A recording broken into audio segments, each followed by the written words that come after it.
সবাই বলে হে মালিক, যদি মুহাম্মদকে পাইতাম, মুহাম্মদের উম্মত হলে কতই না ভাগ্য হতো। ইমামুল আউয়ালিন আল আখিরিন ভরে সদকা রহমাতাল লিল আলামিন সাইয়্যিদুল কাউনাইন খাতমুল মুরসালিন আখির মাবুদ ফখরুল আউয়ালিন শুধু ওয়াজুদাস রহমাতাল লিল আলামিন মসজিদে ও শুধু হামারু ইয়ে জমিন। সবাই বারবার একজন নবীর নামটা শুনে সবাই আফসোস করে আর চোখের পানি ফেলায়, বলে যদি আল্লাহ আমাদের ভাগ্য হয়ে যাইতো এই শেষ নবী মুহাম্মাদের উম্মত হইতে পারতাম। সালমান ফারসি বাহিরে দাঁড়াইয়া সব ঘটনা শুনতেছিল। হঠাৎ করে সালমান ফারসি ভিতরে ঢুকে বললেন আর জিজ্ঞাসা করলেন, ভাই যেই কিতাব পড়তেছো কিতাবের নাম কি? বলে এই কিতাবের নাম ইনজিল কিতাব। কোথা থেকে নাজিল হয়েছে? মুনাজ্জালুম মিনাস সামা, আসমান থেকে নাজিল হয়েছে। বলে এই কিতাবে তোমরা একজন ব্যক্তির নাম মুহাম্মদ বারবার শুনে শুনে আফসোস করতেছিলা, তিনি কে? তার পরিচয় কি? ও আল্লাহর বান্দারা, পাদ্রী ডাক দিয়া বলে রে, ও আল্লাহর গোলাম, সেই মুহাম্মদ দিয়ে কি করবি? বলে একটু বলো না। হতেও তো পারে মুহাম্মদের নামটা আমি মুখস্থ করে রাখবো, কোন সময় কাজে লাগবে। হতেও তো পারে মুহাম্মদকে আমি আল্লাহর মহব্বতে পেয়ে যেতে পারি। এরে নবীর আশিক উম্মতের দল, পাদ্রী ডাক দিয়া বলে রে আল্লাহর গোলাম মুহাম্মদ, আল্লাহ যাকে বাক্কা নগরী তথা মক্কায় পাঠাইবে, সেখানে পাঠানোর পর মক্কাবাসীরা নির্যাতন করিয়া মুহাম্মদকে মদিনায় পাঠায় দিবেন। পরে আল্লাহর বান্দা মুহাম্মদ এমন একজন নবীর নাম, যেই নবীর ঈমান সহকারে দেখিয়া মরতে পারলে জাহান্নামের আগুন ধারা। আমার নবীর চেহারা এত সুন্দর, মনে হইতো যেন নবীর চেহারা আল্লাহর কোরআন। কারণ আল্লাহর নবীকে আল্লাহ কোরআন যা বলে আমার নবী তাই বলে। আল্লাহু আকবার। সাহাবায়ে কেরামেরা আয়েশার কাছে এসে বলেন, আয়েশা, নবীর এমন কোন গুণের কথা বলো আয়েশা, যেই গুণটা আমরা পালন করলে ও আয়েশা জান্নাত পেতে পারি আমরা। আয়েশা ডাক দিয়া বলে না, ফাতাকুরাউনাল কোরআন, তোমরা কি কোরআন পড়ো নাই? আমার নবীর গোটা দেহটাই হলো আল্লাহর কালাম। এই বাবুরাইলের যুব সমাজ আজকে যেই উদ্যোগ গ্রহণ করেছে, সত্যিকার অর্থে এটি বড় আনন্দের ব্যাপার। ঠিক কিনা জোরে বলে? এক সময় মানুষ বাবুরাইল এ সমস্ত জায়গাগুলোতে মানুষ দ্বীনের প্রতি এতটা পাগল, এত ভালোবাসা, কোরআন হাদিসকে এতটা ভালোবাসবে, এত মায়া করবে, এটা কেউ কল্পনাও করতো না। আজকে আল্লাহওয়ালাদের কদমের কারণে, বাংলার তারেক জামিলের মতো এমন আধ্যাত্মিক রাহবারদের কারণে আল্লাহ যুবকদের দিলে কোরআনের মায়া মহব্বত ঢুকায়া দিয়েছে। কথা বলেন না কেন? আল্লাহ চাইলে সব কিছু হয়। আল্লাহ যদি চান সবকিছু হয়, আল্লাহ যদি চান না তো কিছুই হয় না। মান ইউরিদিল্লাহু বিহি খায়রান ইউফাক্কিহু ফিদ্দীন। আল্লাহ যাকে চান তাকে দ্বীনের জ্ঞান দান করেন, ঠিক কিনা বলেন? যাকে চান না আল্লাহ দ্বীনের জ্ঞান দেন না। আফামান শারাহাল্লাহু সাদরাহু লিল ইসলাম ফাহুয়া আলা নূরিম মির রাব্বিহ। আল্লাহ বলেন যাদের দিলকে আল্লাহ ইসলামের জন্য কবুল করে নিয়েছেন, ইসলামের জন্য আল্লাহ যাদেরকে কবুল করে নেন, এটা এমন একটা পাওয়ার, এমন একটা নূর। ইসলামের নূর যদি কারো দিলের মধ্যে আল্লাহ তাআলা দিয়ে দেন, কারো অন্তরে যদি আল্লাহ ইসলাম নামক নূরের আলো আল্লাহ দিয়ে দেন, ইসলাম নামক নূর দিয়া বান্দা দুনিয়ার জমিনে আল্লাহর বান্দা সব হাকিকত আল্লাহর বান্দা দেখতে পায়। কোনটা হালাল কোনটা হারাম আল্লাহর বান্দা দেখতে পায়। এমন একটা পাওয়ার ইসলাম, এমন একটা পাওয়ারের নাম, যেই পাওয়ার দিয়ে আল্লাহর বান্দা শুধু দুনিয়া দেখতে পায় না, কবরও দেখতে পায়।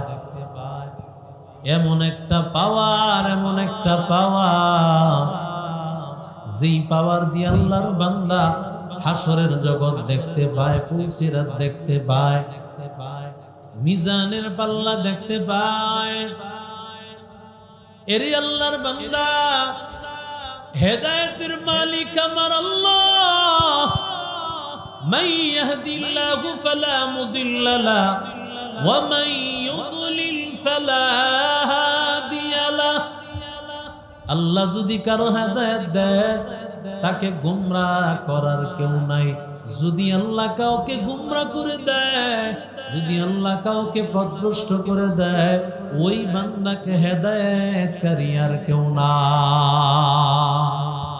আতিনা ফি দার দুনিয়া না হাসানাতিনা ফি দার উকবা না হাসান ইয়া গিয়াসাল মুস্তাগীসিন হদিনা ইফতিখারা বিল উলুমি ওয়াল গিনা قدر قدرت داري بالكمال أنت ربي أنت حسبي ذو الجلال تهي قادر جليل لا جهدار بهر حال تهي میرا نگہدار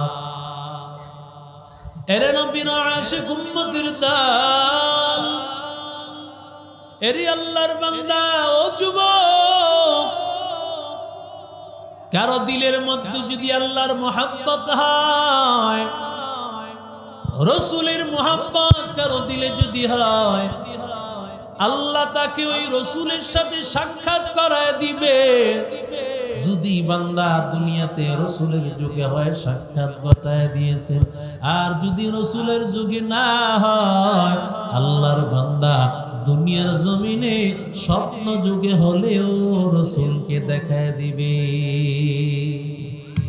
আরো জোরে বলেন, মান রাআনি ফিল মানাম ফাকাদ রাআনি فإن الشيطان لا يتمثل بي। রহমতের নবী আমার বলেন, কেউ যদি স্বপ্নে আমারে দেখতে পায়, সেজন্য আমাকে দেখতে পাইল, কারণ শয়তান আমার আকৃতি ধারণ করার ক্ষমতা না। শয়তানের এই ক্ষমতা আল্লাহ দেন নাই। নবীর আকৃতি ধরবে শয়তান। ও নবীর আশিক উম্মতের দল, সালমান ফারসি রহমতের নবীর সাহাবী, বান্দা যখন ঈমান এনেছে বয়স ছিল বান্দার 150 বছর। ইন্তেকালের সময় সালমান ফারসির বয়স ছিল 360 বছর। না সুবহানাল্লাহ, আগামীকাল কয়ে আর একটু আস্তে কর।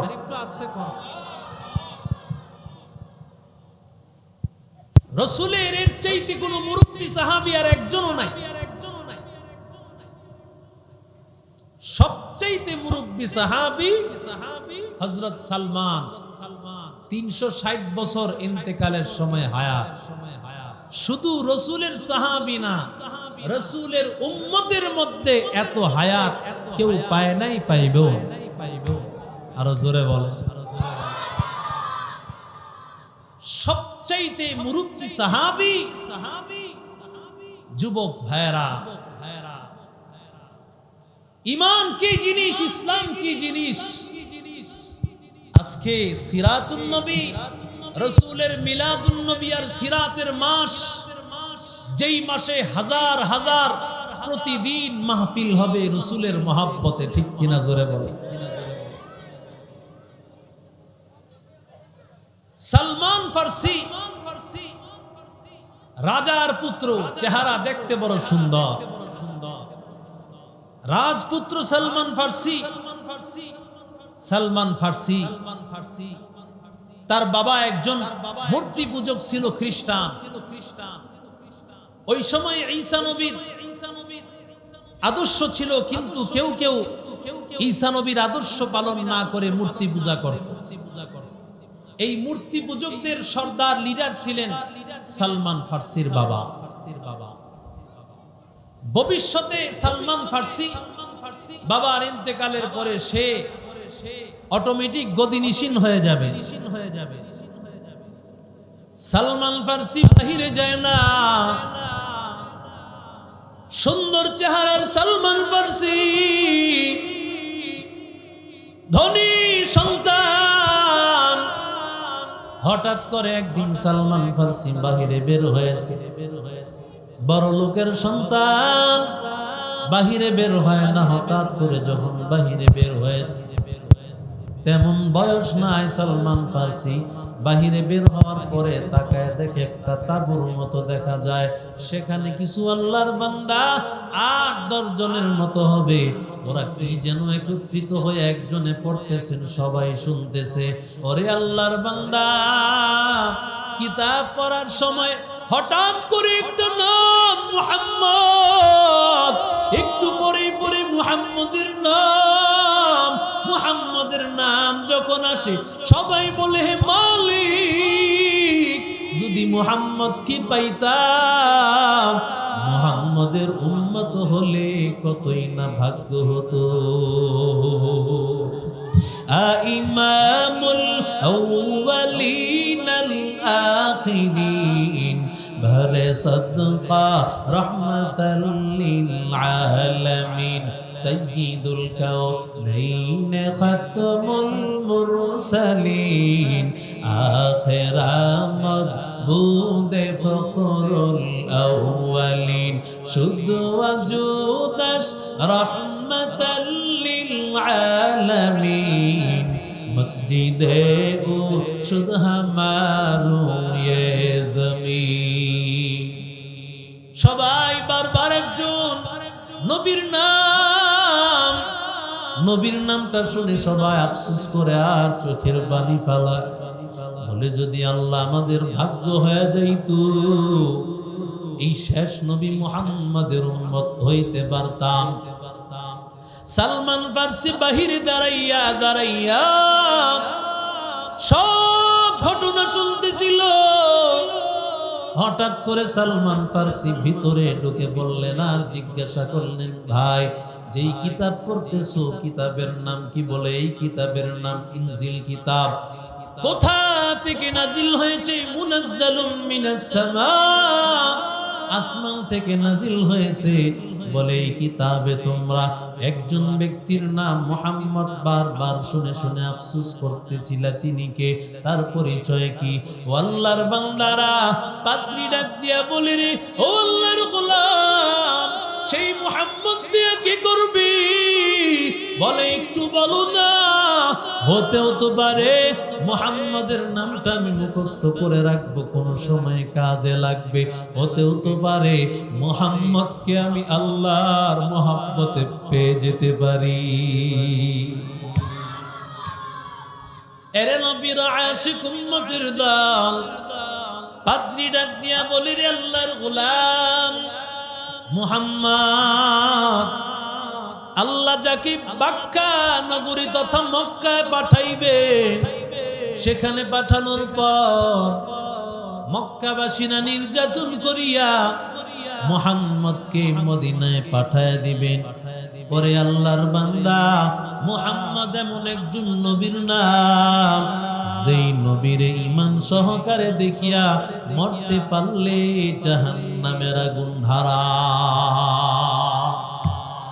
তু শাহে খোবা তু জানে জানা, তু শাহে খোবা তু জানে জানা, ये चेहरा उम्मुल किताबे तेरा, ये चेहरा उम्मुल किताबे तेरा, तू शाहे खोबा तू जाने जाना, तू शाहे खोबा तू जाने जाना, ये चेहरा उम्मुल किताबे तेरा, न बन सकी है न बन सकेगा, न बन सकी है न बन सकेगा, मिसाल तेरी जवाब तेरा, मिसाल तेरी जवाब तेरा। ठीक की नजरे बोले আমার নবীর চেহারা এত সুন্দর,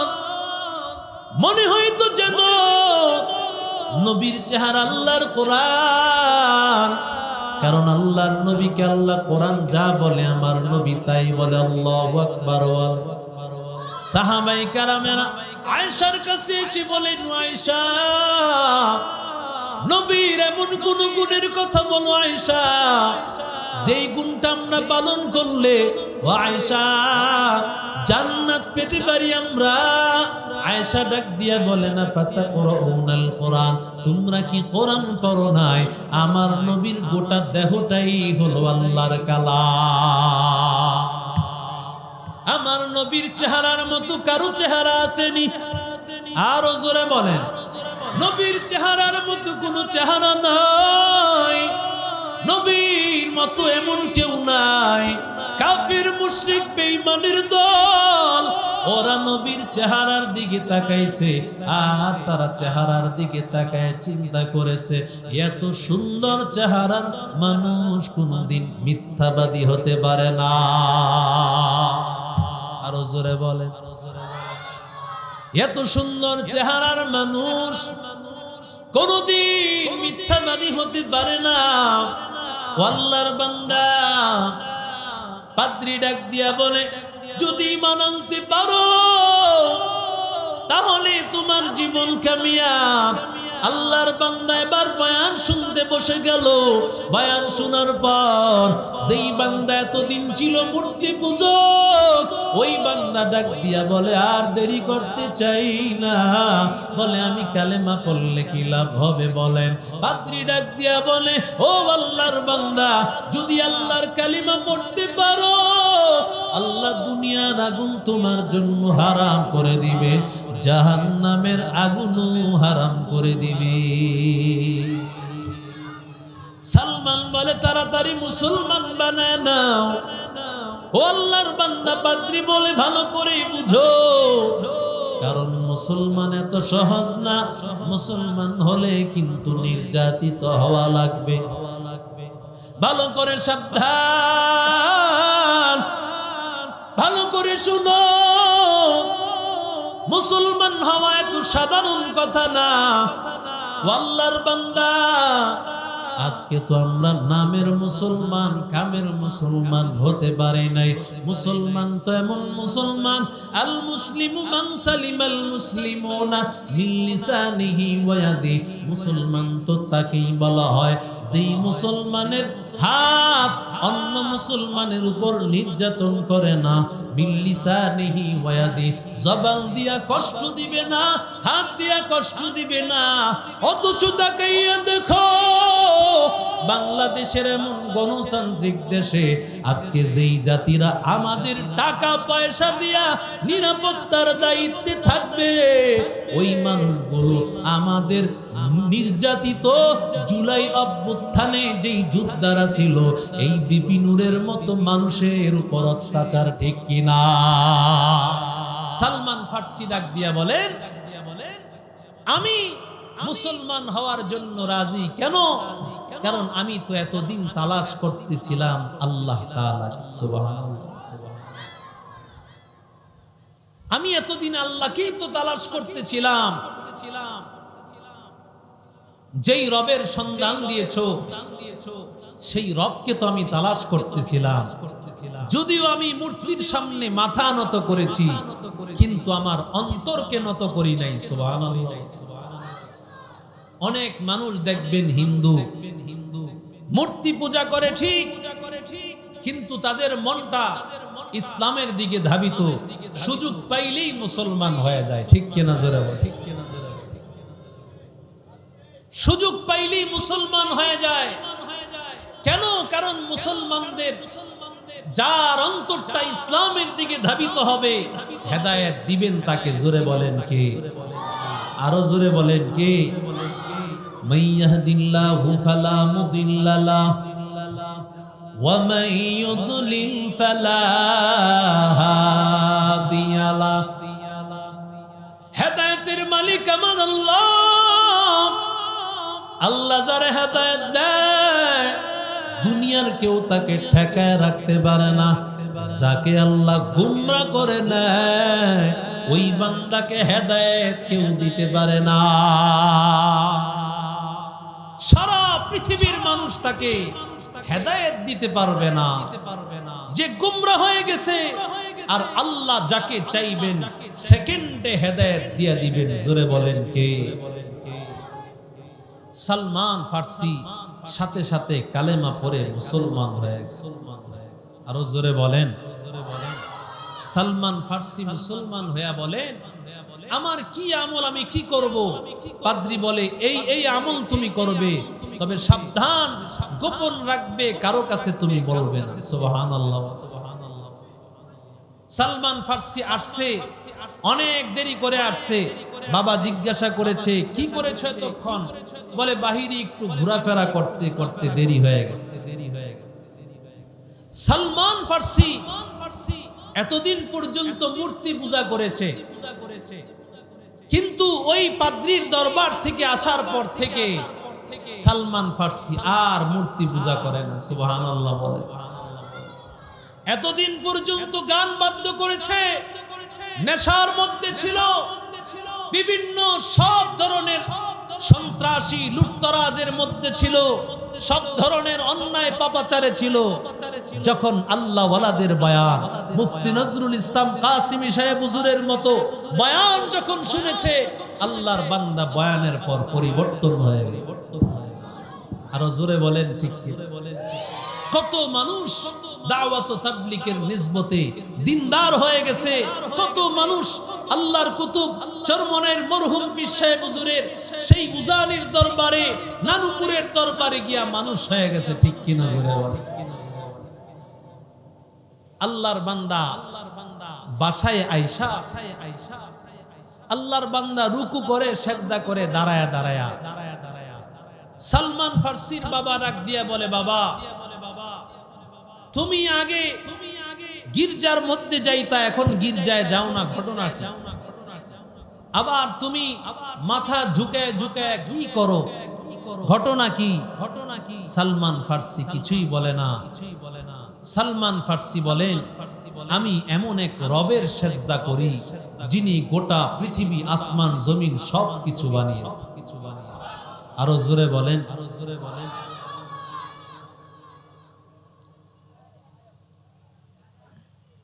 এই কথা শুনে সালমান ফার্সির বাবা রাগান্বিত হয়ে গেছে। আমি সারা আবার রবকে, রব তো আমি, নাউজুবিল্লাহ বলেন।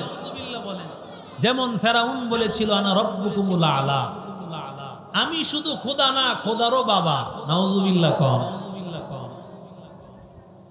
মুসলমান ইমানদার আল্লাহর গোলাম সালমান ফার্সির বাবা ডাক দিয়া বলে, ও আল্লাহর বান্দা, তাড়াতাড়ি তুমি এই কালেমা পড়েছো, এই কালেমাটা ছেড়ে দাও, মূর্তি পূজার মধ্যে লিপ্ত হয়ে যাও। যদি মূর্তি পূজার মধ্যে লিপ্ত না হও, তাহলে তোমাকে বন্দী করে দেওয়া হবে, ঘরের মধ্যে বন্দী করে দেওয়া হবে। সালমান ফার্সিকে বন্দী করে দেওয়া হয়, হাতের মধ্যে শিকল, পায়ের মধ্যে শিকল লাগায় দিয়েছে সালমান ফার্সি, ঘরের মধ্যে তালা। সালমান ফার্সি যে রাজার একজন সন্তান, আল্লাহর বান্দাকে ডাক দিয়া বলে, ওর কাছে খাবারও দিবা না। একদিন 2 দিন হয়ে যায়, সালমান ফার্সির কাছে কোনো খাবার পৌঁছায় না। 2 দিন পরে বাবা ডাক দিয়া কয়, রে সন্তান, এখনো সময় আছে, কালিমা ছাড়, আর না হয় তোরে না খাওয়াইতে খাওয়াইতেই মেরে ফেলব। সালমান ফার্সি ডাক দিয়া বলে, বাবা, আমি খাবারের চিন্তা করি না বাবা, আমি তো এমন মালিকের প্রতি ঈমান এনেছি, যেই মালিক কোনো মাধ্যম ছাড়াও খাওয়াইতে পারেন, সেই ক্ষমতা কার। মারিয়ামের ঘরের মধ্যে কোনো খাবার দিতে পারি নাই। এরি আল্লাহর বান্দা জাকারিয়া নবী তাকায় দেখেন, মারিয়াম সিজন সারা ফল মারিয়াম খাইতেছে। আন্না লাকি হাযা, জাকারিয়া বলে, কোথা থেকে পাইলা? ক্বালাত হুয়া মিন ইনদিল্লাহ, বলে এটা আমার আল্লাহ পাঠাইছে। আল্লাহ তাআলা কোন খাবার দেয় নাই, কিন্তু এই সেই ঘরের মধ্যে জান্নাতি খাবার যদি আল্লাহ পাঠায় দিতে পারে, ওরে আল্লাহর বান্দা খুবাইব রাদিয়াল্লাহু তাআলা আনহুকে ঘরের মধ্যে বন্দী করে রেখেছে। খুবাইবের ঘরের মধ্যে খাবার নাই। ওরে আল্লাহর বান্দা যুবক, ওই ঘরের মধ্যে আমার মালিক আল্লাহ তাআলা কুদরতি জান্নাতি খাবার আল্লাহ পাঠায় দিয়েছে। এবার সালমান ফার্সি ডাক দিয়া বলেন, যেই আল্লাহ তাআলা তাদেরকে খাবার পাঠাইতে পারেন, আল্লাহ আমারে ও খাবার পাঠাইবে, আমি চিন্তা করি না। এবার আল্লাহর বান্দা সালমান ফার্সি বাবা ডাক দিয়া বলেন, আমার এই ঘরের মধ্যে আগুন লাগাইল কে? ঘরের মধ্যে সবাই উল্টা পাল্টা চলে। হঠাৎ একটা সন্তানকে দাওয়াত তাবলীগের মানুষেরা বুঝাইয়া দাড়িওয়ালা বানায় ফেলছে, নামাজি বানায় ফেলছে। আসিমি সাহেব হুজুরের বয়ান শুনে, আল্লাহ ওয়ালাদের বয়ান শুনে আল্লাহর বান্দা নামাজি হয়ে গেছে। এবার বলে, আমার ঘরের মধ্যে এই লোকটারে নামাজি বানাইলো কে? এটা বলে না, বলে ঘরের মধ্যে আগুন লাগাইলো কে? এমন কুলাঙ্গার মা বাবাও আছে না? কথা কন না কেন? সন্তান দাড়ি রাখে বাবা পছন্দ করে না। ও যুবক, ও আল্লাহর গোলাম সালমান ফার্সি বাবা ডাক দিয়া বলে, কে তাকে মুসলমান বানাইলো? খবরটা নাও। খবর নিয়ে সাথে সাথে জল্লাদ বাহিনী পাঠায় দিস, ওদেরকে শেষ করে দাও। সালমান ফার্সি খবরটা পাইয়া হাতের মধ্যে শিকল লাগানো, পায়ের মধ্যে শিকল লাগানো, সালমান ফার্সির ঘরের মধ্যে তালা লাগানো। এমন সময় সালমান চোখের পানি পালায় বলে, মালিক, ও আল্লাহ, আয় আল্লাহ, আমার হাতের মধ্যে শিকল বাঁধা, পায়ের মধ্যে শিকল বাঁধা, ঘরের মধ্যে তালা লাগানো, আল্লাহ